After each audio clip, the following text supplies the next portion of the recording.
มื่อนี้เฮาสิมาเอาจุลินทรีย์เฮาไปฉีดใส่ต้นทุเรียนเนาะที่เฮาไปเห็นตัวต้นที่มันติดพยาธิเนาะซูมเข้ามาไกลๆแล้วเบิ่งจุลินทรีย์เฮาก่อนเฮาสินำไปใส่เฮาจะต้องคนอีกครั้งหนึ่งก่อนเนาะละเอียดแล้วมันเท่ากันเตรียมพร้อมใส่ถังเขาเลย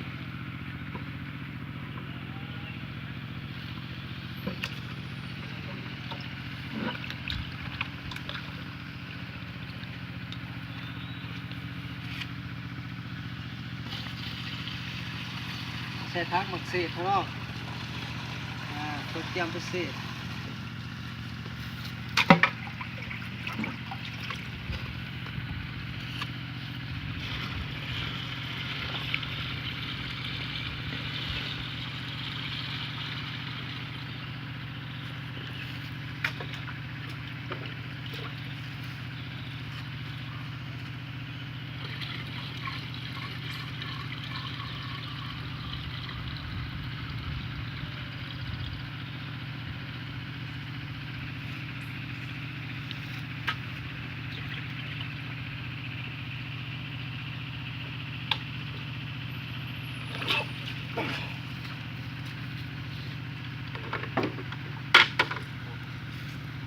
โอเคครับ